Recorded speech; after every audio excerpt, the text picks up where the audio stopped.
What's up, everyone? Welcome to my YouTube channel. Today, we're going to talk about narcissists and cognitive empathy, which is a term that one of my viewers brought to my attention. I just think it's such a fascinating term. And to also combine it, like she did, with narcissist. Who could think that a narcissist could have cognitive empathy? So, what is cognitive empathy? It's an empathic accuracy and involves having more complete and accurate knowledge about the contents of another person's mind, including how the person feels. So, in other words, it's putting yourself in the shoes of another person. With cognitive empathy, you're trying to tap into the idea of placing yourself in someone else's situation and gain a better understanding. It's the ability to understand how a person feels and what they might be thinking. So, if you combine that with a narcissist, you've either got something a little bit better or a whole lot worse. Either they're going to be extremely manipulative. Actually, to me, that's what it equates to. It equates to the ability to manipulate better. And I almost did this video on narcissists aren't so bad, but I chose this one because I just think it's far more interesting. I think it makes a narcissist more manipulative if they have cognitive empathy because they're going to know how you feel. So they're going to know what buttons to push, whether that's triggering you to extreme anger or that's by doing things that reel you in only to hurt you, reject you, treat you poorly, step all over you, do all kinds of things to you because they know how you feel and because they struggle with having empathy for other people and caring, truly caring how another person feels, then it gives them the ability to know how you're feeling without giving a care. So they can know that you're falling to pieces or that you're really upset. And they can use that to their advantage to get what they want. So basically, they kind of, if you think of the term no money, or what is it? No money is good money, or something like that. Some narcissists will definitely try to buy you. They're buying your allegiance by giving you things.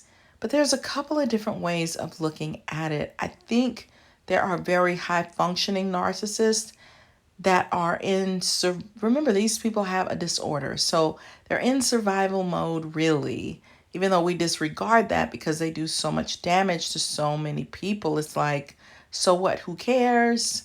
They're difficult, they're mean, but sometimes they're actually nice. There are great periods of time when they're easy to get along with. They can have regular, everyday friends. They can be kind to those friends. They can do nice things for the people that they work with. Sometimes they are normal, believe it or not. They can be very normal for some periods of time where they're just functioning like everyone else until they're triggered or they're getting their needs met through other people by giving them gifts or lavishing them with things. And in return, you feed their ego, you give them what they need. They don't have to worry about you leaving or rejecting them because they're pouring into you. So it could be a dysfunctional way of living, or it could be thought of as a coping way of living. They know that they have deficits, and so they're using the tangible to communicate positivity with you because they don't really know how you're feeling inside. And some of them can be very nice and they can be very empathetic, or they've learned to wear that jacket even though they're not really feeling it inside. This might frustrate some people because I don't think that your everyday average narcissist is just set out to do bad every day, all day, to wreak havoc, to be mean, to be disorderly, to be vicious. I really don't think that's their intention necessarily. I think they are living their life just like you. They get up in the morning, they get a cup of coffee, they get breakfast, lunch, dinner, they take care of their kids, they go to work, they do the best that they can.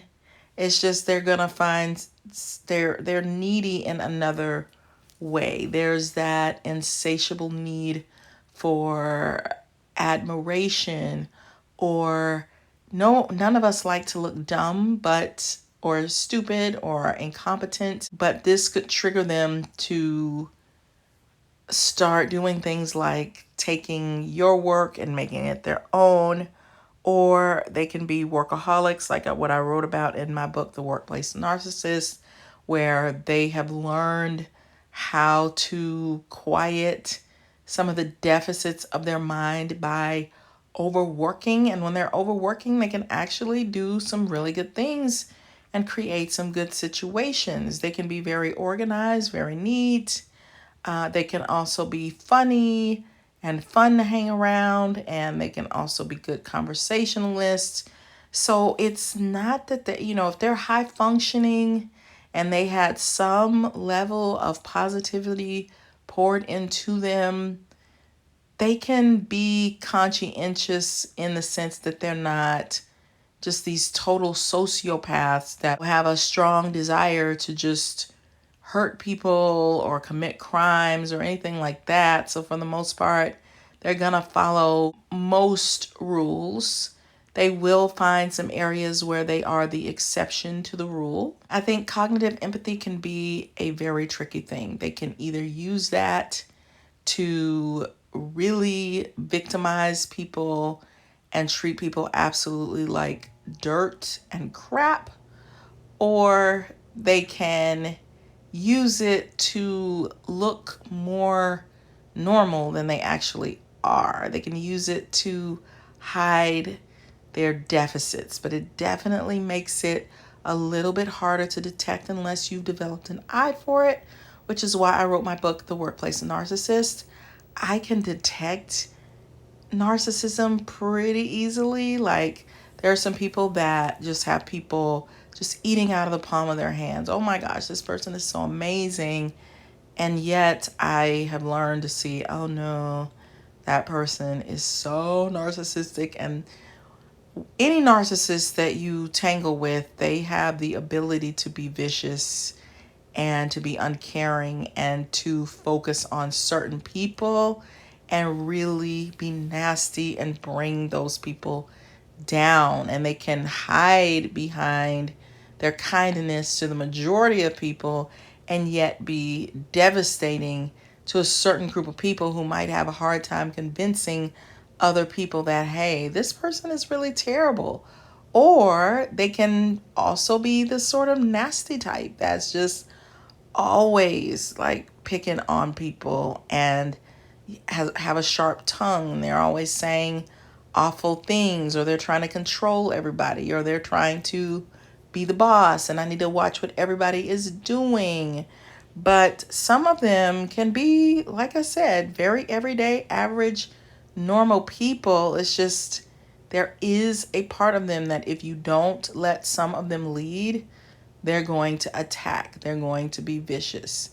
They are usually going to, they can be very independent, but they can also, some of them have an area in which you are an extension of them and they're going to need you from time to time to feel stable and as their backup plan to make sure that everything is okay, or that, I'm okay type thing. So if you want to develop an eye for narcissists, definitely check out my book, The Workplace Narcissist.